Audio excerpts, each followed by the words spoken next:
All right, guys. Sorry about the technical difficulties right there. So we're gonna go ahead and finish that question. So, as far as like the small block Chevy, and you see the small block Chevy on, in a hot rod or bitching hot rod, you know. Oh yeah, So I mean, what do you feel about that? it's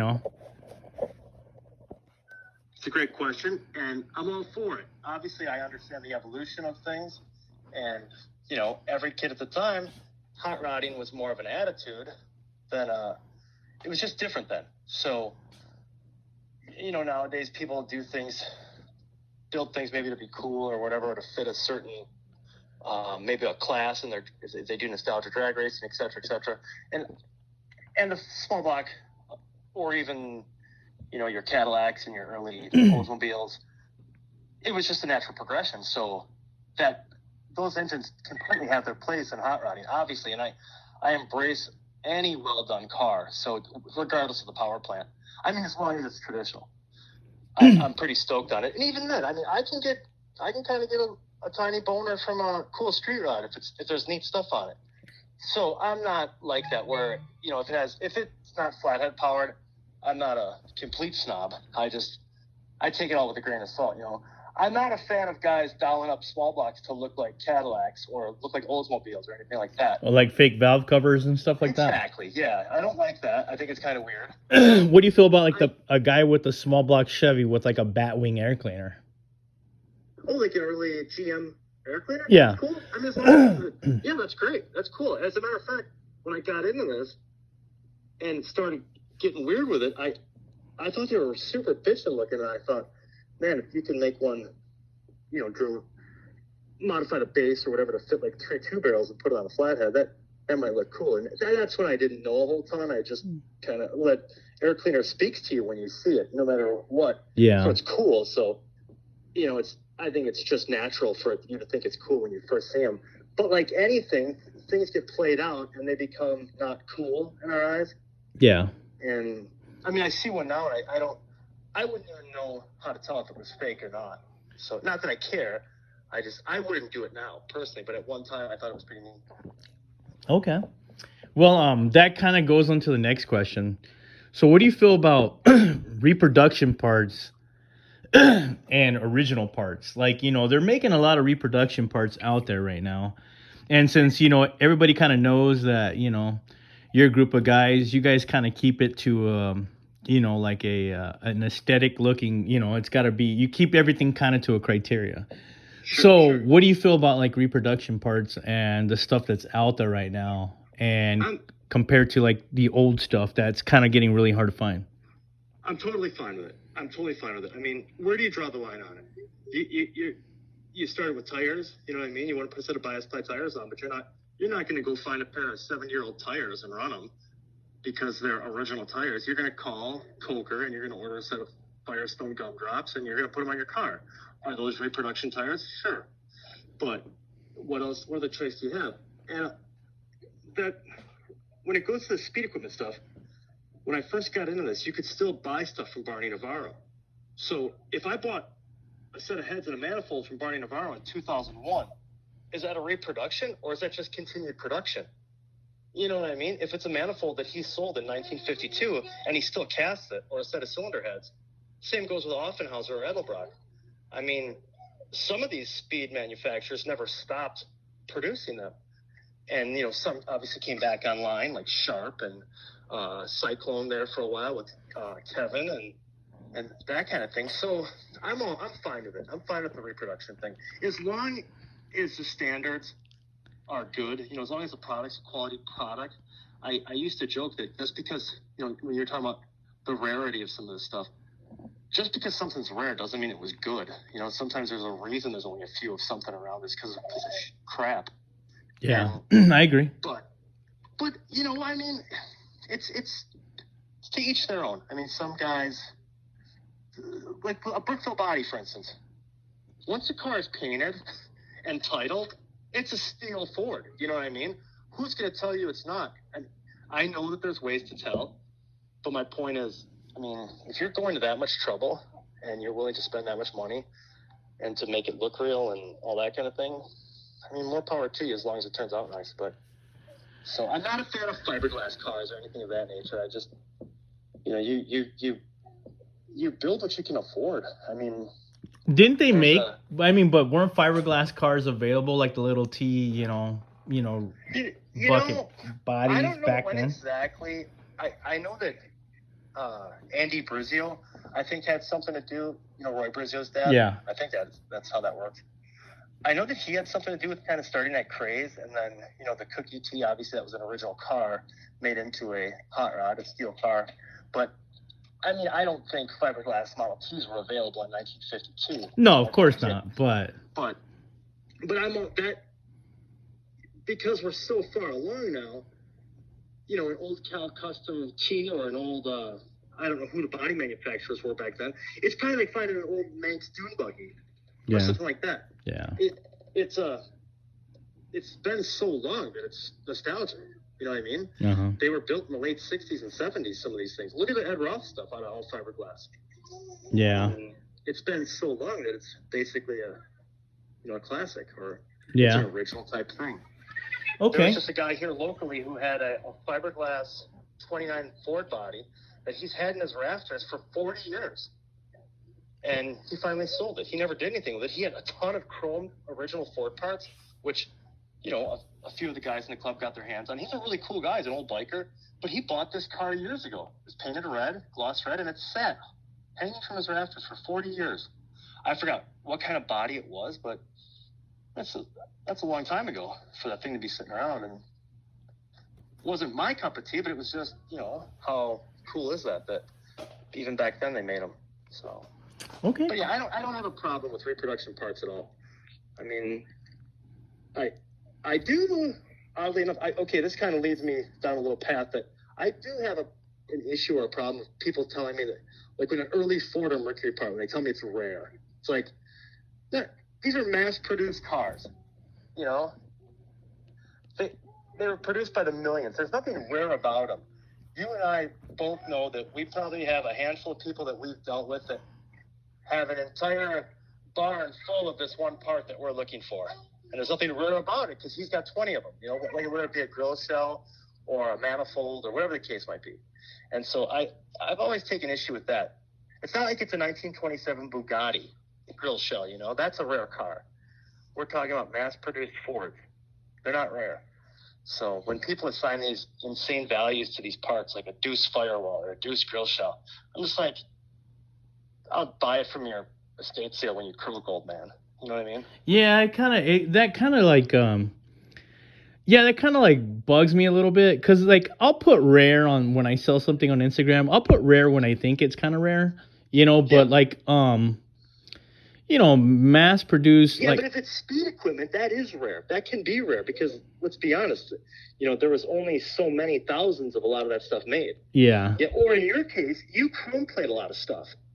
So you take a part that's already kind of tough to find, and you make it even harder to find because you chrome plate it. Not a lot of people do stuff with chrome anymore because it's a very expensive thing to do. You know that. I know that. Yeah. And that's what I think makes certain cars stand out from the rest, Yeah. Because the guy took the time and the effort to get things chrome plated. Yeah. No, I agree with you 100%. And I just don't see the value on these, these Deuce shells going for that amount of money. But I'm not mad at somebody for their business and their hustle, whatever. No, not yeah, nobody's forcing you to buy it. And I'm not either. I just laugh when, like I said, I have friends that my friend John Stimmick, you go to his place in Lake Havasu, and he was this way before he retired. He's from Milwaukee, and he owned a hot rod shop in Milwaukee, and he retired. He moved up to Havasu. You go to his place, there's 25 32 Ford grill shells lining the walls of his pole barn. That's just one dude that happens to be in the early Fords. That's one guy. And they're all beautiful. There's not a junky one in the bunch. And it's just, it blows your mind. But at the same time, if you wanted one and you needed it to finish your car, John would sell you one. Yeah. And he wouldn't really kill their coals on it. At least he never did to us. He's always been very generous to us. But the point of it is, there's young guys that hoard stuff, and there's old guys that hoard it, and it leads down all kinds of other paths of conversation. Like I remember when I was younger. I'm 45 now, and I've been into this since I, in the high school, so 18, 19 years old. And I remember guys saying, I wish there was more young kids in the hot rod. And I said to them, I said, well, there's a reason they gravitate towards building Hondas, because they can't afford parts from you guys, Who can afford a $1,500 grill shell for their Model A hot rod? Yeah, I agree. I I agree. So that's what I would say back then. And again, that leads me to the point that, you have 744 dashes in the rafters of your garage. You're never going to use a single one of them, but you need to have them because it's just this weird thing inside these people. I guess, I don't know if it goes into hoarding or whatever, but I think it's hoarding. I think it's hoarding, dude, in a way. I think it is hoarding, It is hoarding. I mean, you know me. You've been to my house. If I have something that you can use, just take it. You're the same way.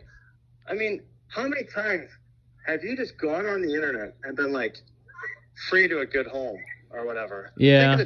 Or Trevor, too, with the axle. Yeah.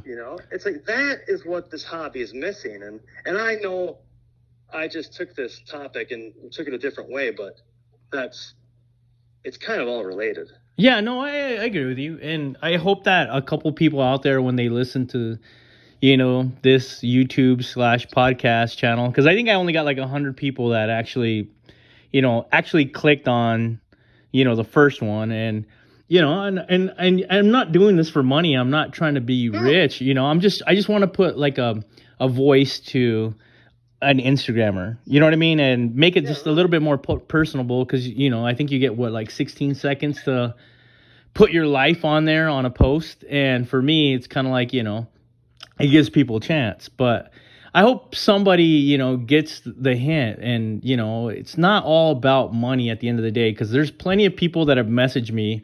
I'll have a set of chrome backing plates and I'll have them on there for like $320. And this guy hits me up and he'll be like, hey man, I got like $220. Would you take it? And now I'm not saying that I'm going to go and fucking sell all my backing plates for $220, but but when the guy says, hey man, I'm really building this thing on a budget, and I missed out on the other set that, you put in August and this and that. And I know that he's not bullshitting me. I'm like, you know what? Fuck it, dude. They're yours. Yeah. It's not all about... That's the kind of guy you are. Yeah, it's not all about the money. So... Exactly. And I wish people would, kind of, learn that, I mean, I see a lot of stuff that I can't afford on Instagram, and I mean, more power to them. It's not in my budget, and... Right. I mean, fuck, I painted my own shit, I painted my own shit in my garage, and... people think like, oh man, it's all flashy, but really there's no cash behind it. So right, it's your effort and your money and supplies, right? Yeah. Okay, so I got another question from another Instagrammer, and go ahead, shoot. What's that? I said, go ahead, shoot. Okay. Next question is, do you have any further builds like in the future, as far as? Oh yeah, totally. Right now, actually, I have. So I had that little blue Roadster pickup truck that was lucky enough it got on the cover of Hop Up magazine, and just an unbelievably humbling experience, and so cool. I was stoked when beyond stoked when that went down, and that they thought that much of it. Well, that car now belongs to a friend of mine in California, in Sacramento. His name's Roger. He basically runs the SoCal Sacramento, and he's right next to Paul. I think they're right next to Paul Garland's shop in Sacramento. Anyway, he and I worked out a thing where I got a couple projects from him in exchange for my car, and one of them is a full fendered 31 Roadster. And so I've been working on that, not tirelessly, but fairly adamant about finishing it by spring, so I can have something to cruise. And it's got a rumble seat in it, so we can take our little one and go cruising around. That was the whole deal of getting rid of the pickup. Was we have a daughter who's 13 months old, and well, at the time she was only 6 months, but she just doesn't fit in a Roadster pickup truck with my wife and I. So, and then also have a 41 Ford convertible project in the works. So I'm just in a parts gathering stage for that, and it'll be a nice like late 40s era custom. Okay. Real traditional, and the nerdy stuff that we all like. Right on, man. So yeah, and I mean, I think the key is to have the car built in your head, regardless of what it is. Yeah. And then that usually makes the entire project just go smoothly. I guess the same way as you're remodeling your bathroom. You know, you don't make decisions as you go. You kind of pick, hey, I want it to look like this, and you go. So, but yeah, it's pretty cool. It's the Roadster's neat, I think. Again, it's pretty gaudy. There's gonna be a lot of chrome, a lot of polished aluminum, that kind of thing. It's got a chrome-plated 39 gearbox, chrome-plated bell housing. You know the corny stuff I'm into, and I bobbed the rear fenders 4 inches. We chopped the windshield post. Nothing insane. It's going to be like a early to very mid-50s hot rod, but a nice one. Okay. Kind of cool. Very similar to the Roadster pickup as far as the styling and the era. Cool, man. Awesome, man. That kind of goes into the next question as far as what do you feel about the differences in the hot rods in the Midwest and in the East Coast compared to, you know, the hot rods on the West Coast? Because I do see differences, because I met a bunch of guys, you know, at LA, you know, at the LA Roadster Show, and I met a bunch of guys at the Grand National Roadster Show, like a lot of guys from the East Coast, and I've had talks with them, and there definitely is a difference in them. What do you? I mean, do you have a preference? Well, I used to think that, you know, when you go through the little pages of the old hot rod books, I used to think that cars on the East Coast, say it's 1952, and a Roadster on the East Coast, you'd see it. It's got a ton of chrome. It's channeled. It's kind of gaudy with some of the details and the upholstery. And I used to think to myself, and then you look at a Roadster, you know, whatever, in California, and you see that it might be in, you know, might be in primer, or has some primer splotches on it, this and that, but it have a real hopped up flathead, and it has some steel rims, or just simple stuff. But it was fast, and it was cool, and then obviously, you know, people, their skills were honed, and that type of thing, and different levels of build quality came about. But I used to think that all that was based on the fact that the East Coast has winter and the Midwest has winter. So, like, idle time, what does it say? Idle hands are the devil's work, that kind of thing, where if you have all this time, because it's winter half the year, what else are you going to do? You're going to build this car to the hilt. You know, you're going to, hey, man, why don't I chrome plate that, you know, that oil bath? Or why don't I do this or this? Or why don't I take the dashboard out of a 55 Thunderbird and mold it into this car? Because I have nothing but time. I can't drive my Roadster, whereas in California, you can literally use a Roadster for a daily driver almost all year. I'm assuming. I've seen it. California, yeah, I've seen it. Yeah. You know what I mean? If the guy's hardcore enough, I know, like Milwaukee, the home of Harley Davidson. There are guys here in this town that drive a motorcycle 365 days a year, snow or not. They do it. Guys that, I mean, I've seen it. We had a neighbor, he worked at Harley and styling, and he drove this motorcycle every day. He had actually a couple of them. But there was one, he would actually just lean up against the snowbank when he got to work. It's a true story. And my point is, in California, they could drive them all the time, so maybe they didn't always finish them to the extent that the guy in the Midwest or on the East Coast could have. Now, that was just my theory about, you know, the golden era of hot rodding and customizing.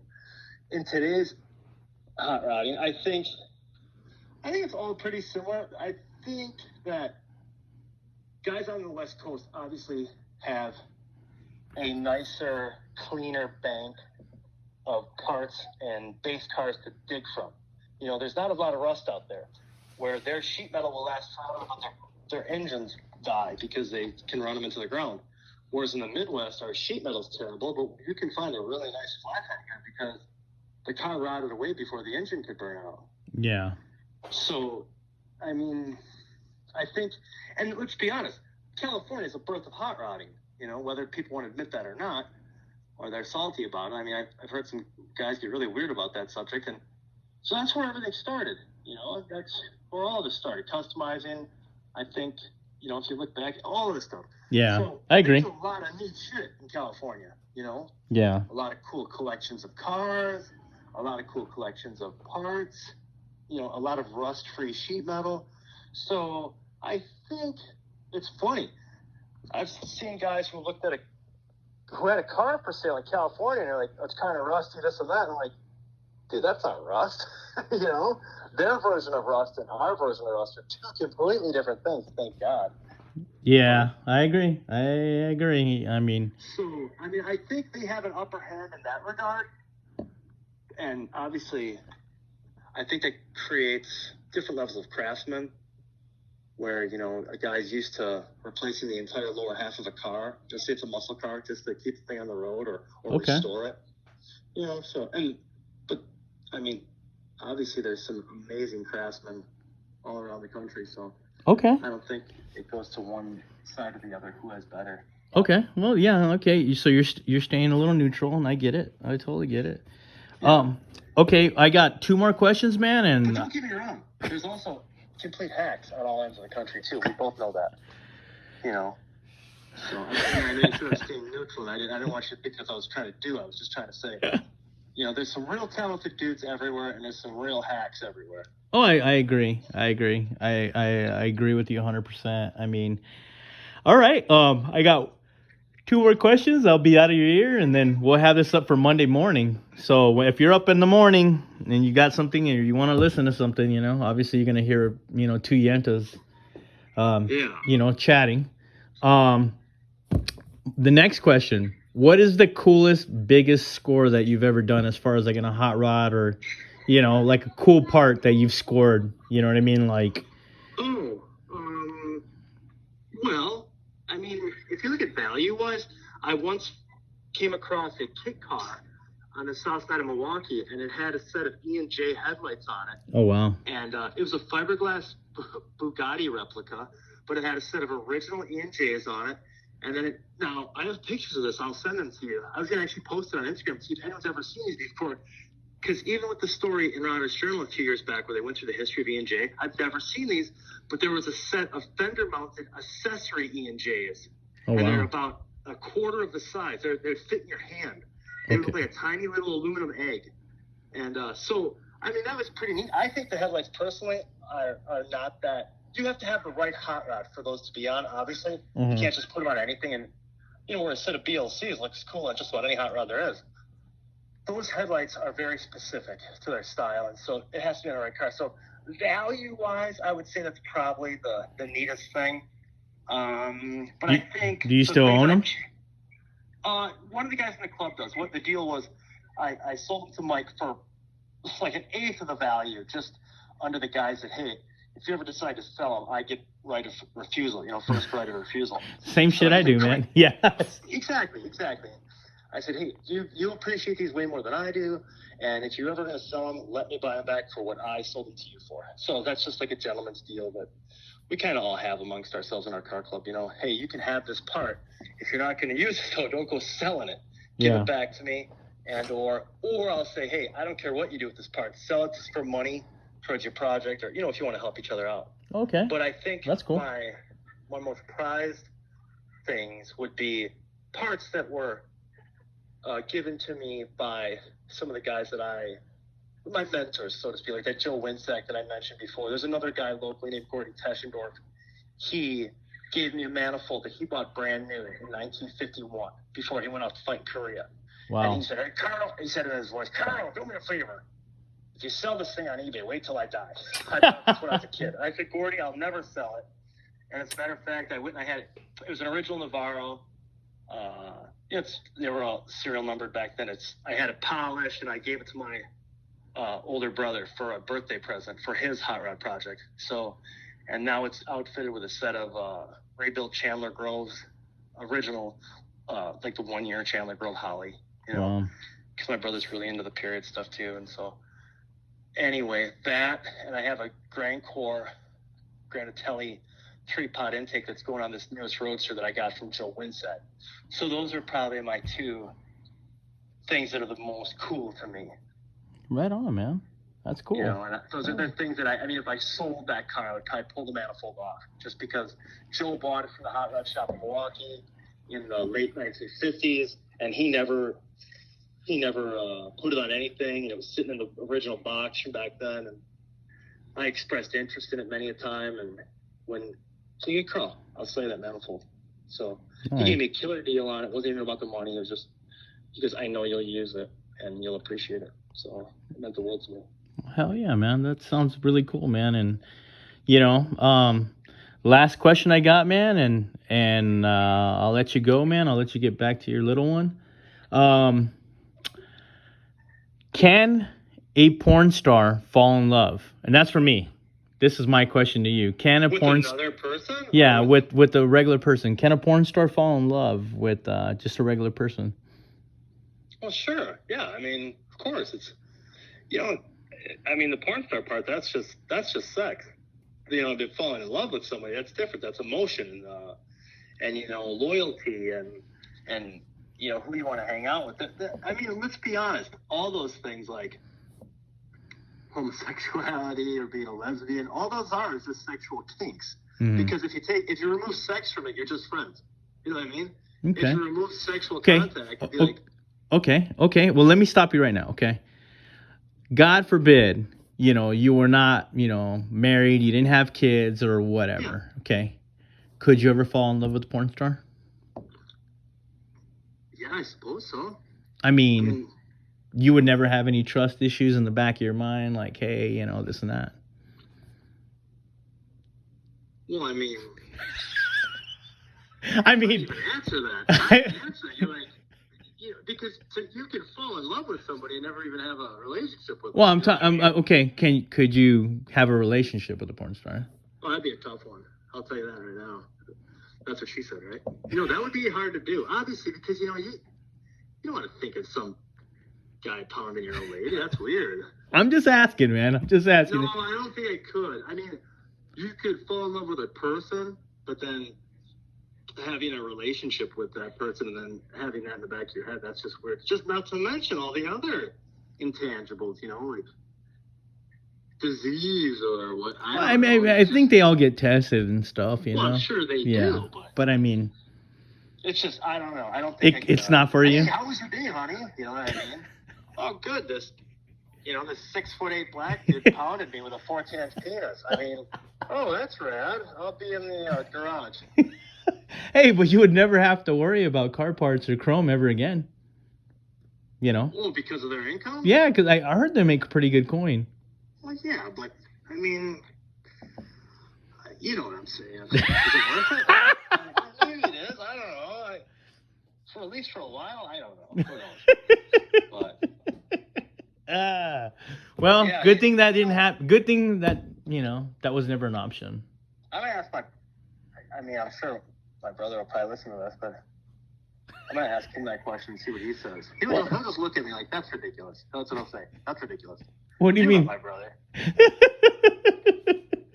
That's ridiculous. What's ridiculous? Just like, he'll be like, that's a ridiculous question. He'll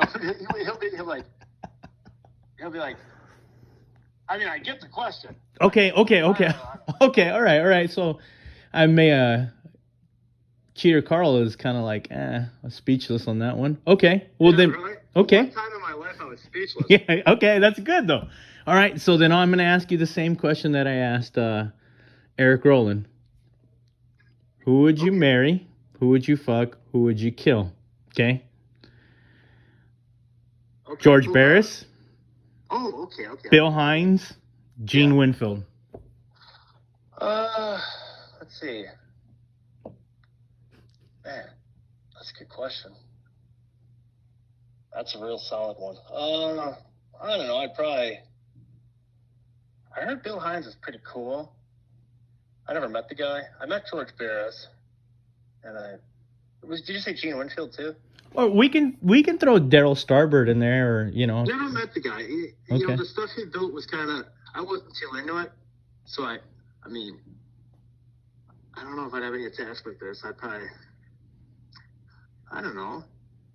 I guess I'd bang George Barris just to say I banged him. Then I met Gene Winfield. He's a decent dude.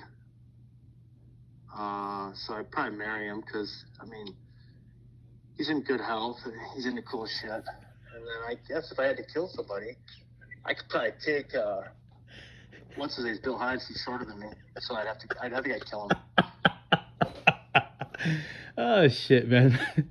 Well, guys, this was a fun interview. I mean, It was fun, totally cool. I thank you, Carl. Thank you for inviting me thank out you, to man. the I didn't Midwest. know what to expect, obviously. Like I said, I think it's so cool that you're doing this. I mean, you're just taking average dudes and, because let's be honest, we're all dorks. You know what I mean? In a way, yeah. We're all, I think the difference is that some of us know we're dorks and some guys think that they're cooler than they, you know what I mean? This is a pretty dorky thing. And, Oh, for sure. you know, like there's guys out there that take this shit way too seriously. And I think that at the end of the day, if you're not having fun with whatever you're doing, whether you're building hot rods or whatever your profession is, then you're missing life. You know what I mean? You got to have fun. You can't take yourself too seriously. You have to be able to laugh at yourself. And there's some seriously talented people out there that are great people and they enjoy themselves. And then there's some people out there that aren't very talented and they take themselves so seriously. And it's like, dude, relax, okay? Just chill out. Take it easy, huh? Yeah, take it easy, man. This is, you know, this little hobby of ours, this lifestyle, it's a small one, and it's only getting smaller, you know, because a lot of the guys are dying off and that kind of thing. And, you know, their kids, their grandkids, or whatever, they're just not interested in it. I see it every day here. You know, we belong to the V8 club, and, you know, cars they're just going up for sale. A car that 10 years ago was 40 grand is selling for 28 grand now. And it's still a lot of money, but yeah, you know, that's a huge difference. And the point is that enjoy what you're doing and have fun and don't take yourself too seriously. Well, right on, man. Well, hey, man, you got anything else to say to any of the Instagrammers? All the 100 people that are going to listen on Monday morning? Whew, pressure's on. No, just ride waves and don't make them. You know what I mean? Just enjoy life and count your blessings and, you know, make the best of what you have. And if you can help somebody out, do it. If some young person turns to you because they think you're knowledgeable about something, lend a helping hand. You know, if you're super talented and you can help a guy finish his, you know, car because it's his dream car, do it. You know, don't rake him over the coals because you got to make $1 million because you're time for it so much. You know, just help someone out. Be a good person. At the end of the day, it doesn't matter, you know, what political affiliation you have. It all just matters how we treat each other. Well, right on, man. Well, guys, thank you very much, Carl. And Well, thank you. yeah, if you guys are in Milwaukee when they throw that cheater show, or maybe just jump on a flight, man, and check it out. I mean, great hospitality. Thanks, by the way, for the kind words on the show. I mean, that means a lot because I know that you travel a lot and you go to a lot of cool shows, and I know you've met a lot of people and you've seen a lot of rad cars, and I felt the same way about like Marcy from Hop Up and Trent Sherrill too. You know, you guys all see a lot of cool stuff and go to a lot of shows, and we've had some very kind words from people like you and, like I said, Marcy. And oh yeah, she's awesome, man. Yeah, she's awesome. The world to us because we get pretty nerdy on this stuff, but we still have pride at the end of the day. You know. Oh yeah, for sure, man. So if you guys are in the Milwaukee area and it comes up, guys, you go to the show. You know, support. I mean, they're great guys. If all political bullshit aside, whether it's, you know, a different club or whatever, I mean, at the end of the day, you guys all got one thing in common: the fucking cars. That's what it comes down to at the end of the day. And they threw a great show. I mean, I was probably the only guy that was not from that area. And I mean, they all looked at me kind of like I was a guy with leprosy, but they all treated that guy with leprosy like he was like the awesome. They welcomed you with open arms. I'm just messing around. I'm just messing around. But don't take shirts and sell them at the show. Yeah, right. At least around those weirdos from what was that card? The Strombergs or something? Hey, I got nothing bad to say. Whatever you told that guy, at the end of the day, he called me up like 2 days later and apologized. That's and wanted good to hear. That's like their national president. Yeah, so and he wanted to pay for the whole thing, and I told him, you know what, you know, but you know that meant a lot right there. So, but guys, Instagrammers, if you don't follow him, you know, shoot him a follow. Cheater Carl, his brother Rome. I mean, now that's a guy. Let's be honest. Out of all this goofiness, that's a dude you should follow. And I'm not just saying this, he's my brother, but I will go on the record. I've said this a million times. The most talented human being I've ever met is my older brother, Jerome Urbania, Cheater Rome on Instagram. Okay. If it weren't for that dude, I mean, I have some cool ideas, But when I can't do it, I just turn to that dude, and he makes it happen. I mean, whether it's painting or pinstriping or like I'll make a part or weld a part up, and I'll say, hey, Rum, can you just clean this weld up a little bit? Because I'm a much better grinder than I am a welder. As I say, but my parts don't break. But the point is, he gives it back to me. It looks like it's chrome plated. It's just he cleaned it up, and it's the point is, the guy's an unbelievable artist. Whatever he touches it just turns out killer. And he's his own worst critic. You know, typical artist. What you and I would be like, he's blown away, like, dude, that's insane. He's like, oh man, I guess it could be better. You know what I mean? Yeah, modest people, you know. Oh, for sure, for sure. Modest people. Yeah.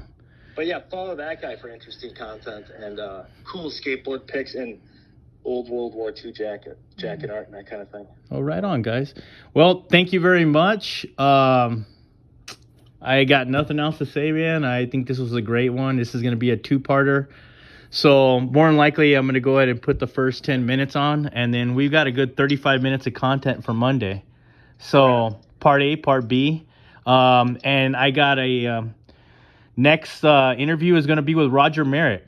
He wants to do a part 2 to his build, and he wants to chime in, guys. So if you guys aren't following the YouTube, or if you're not following me, guys, you guys are gonna miss out because they're just gonna get better. I mean, I hopefully.